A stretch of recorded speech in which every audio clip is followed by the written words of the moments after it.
Hello guys, it is finally time to go to this part of the face. Today I'm going to do the Makeup Rules, the lipstick edition, and this has been a long awaited video, I know, and I'm very excited because lipstick is probably one of my favorite beauty products, well actually makeup product, because I think you can have so much fun with lipstick and there are so many varieties, textures, packaging, colors, everything, and you can go wild. And you probably have already seen my videos, how much lipstick I've actually worn in all my videos and how it changes frequently. I just love lipstick, so this has been a very exciting video for me to do. There are no such thing as like a lipstick rule as such, but there are definitely guidelines on how to choose the right lipstick and how to wear them. So here we go. Let's start from the very beginning. Some say it all started about 5,000 years ago. Ancient Sumerian men and women crushed gemstones and used them to decorate their lips and eyes for religious reasons. However, I would also mention that during ancient Chinese civilization, like back in the dynasties, women in the royal courts wore lipstick, which were more like pigments that is either derived from flowers, plants, or fruits. Then through modern civilization, the first man-made lipstick appeared in Egypt, where mostly wealthy men and women wore it as a form of status and also health benefits like preventing wind and sunburns. It was made out of these crazy colored beetle carcasses or purple extracts of seaweed mixed with various oils and waxes. It wasn't until a famous cosmetologist and chemist came together and invented the solid lipstick during the Islamic Golden Age that has formed the basis for all modern lipstick we buy today.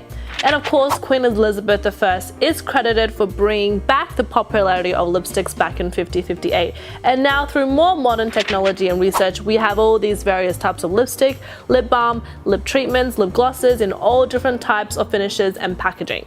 Now let's quickly talk about lipstick ingredients. A lot of the manufacturers will have different types of variations to the ingredients in the lipstick based on what the finish, the texture, the feel of it, the different types of lipstick, whether it's sheer, it's a gloss, it's a matte, and so forth. The most common ingredients you'll find is wax, oil, emollients, and antioxidants. The wax helps with the structure of the lipstick so it can actually form into the shape that we want today. Oil provides that slip and that movement in the lipstick, but also gives you the color, and a lot of the times the pigments contain some sort of dye or some sort of extract. So when it comes to different finishes of lipstick, you get different variations of these ingredients. Some might have more, some might have less, depending on what type of finish and what type of lipstick you're actually purchasing. Now I'm going to go into basically the categories of the lipstick that you will often find on the market today.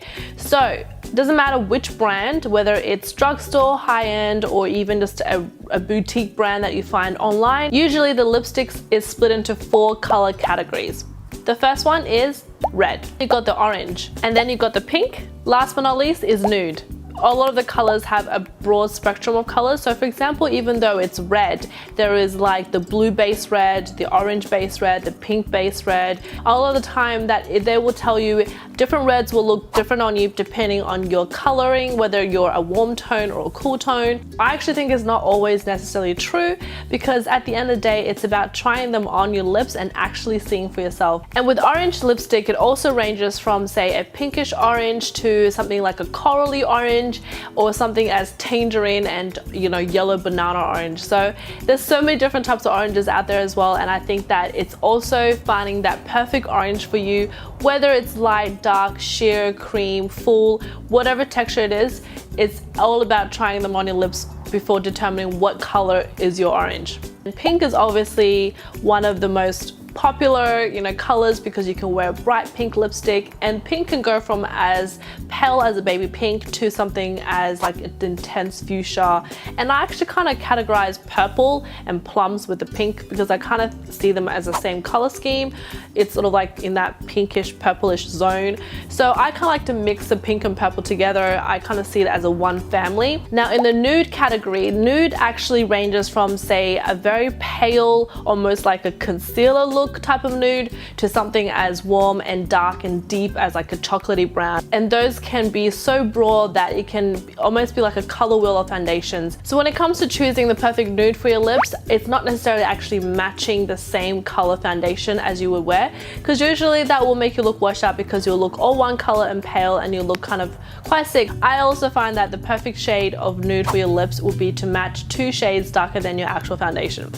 Alright, there also are the underlining tones in nudes. You can also get a pink nude, a peachy nude, a brown nude. There's so many spectrums of nude as well. And obviously you also get the different textures, like first of all is the matte finish, and then you've got the cream finish, and of course you also have the high shine gloss finish. You also get the shimmery, the sparkly ones, and also like the full block colors one. A lot of the times that these are formulated differently, and sometimes people who have really sensitive lips can react to it by some sort of peeling or things like that. So it really depends on yourself, and you have to go out there and try it. A lot of times people will tell you that the glittery or the shimmery types of lipstick can accentuate the lines, or sometimes it can reflect so much light that you won't see the lines. I often feel that glossy type of lipsticks will blur the effect a lot more better than say something like more matte, because when it becomes matte the color is flat, so you will accentuate every little detail on your lips, whether it's a dry flake or a line.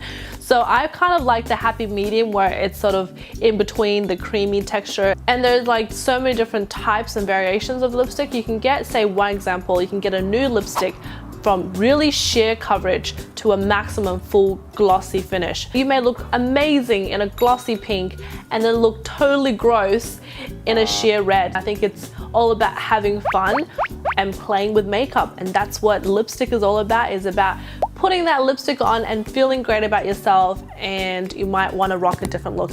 And did you know that lipstick was actually the top selling product during the Great Depression? Because even though people were depressed, you know, they still wanted to buy lipstick to feel great about themselves. Now I'm gonna move on to how I would suggest you apply a lipstick. The very first thing I would suggest is exfoliating your lips. You don't want dry, flaky skin on your lips because that will not make any lipstick look good. So definitely use a lip scrub or use Vaseline or wear lip balm for about a minute and then wipe off.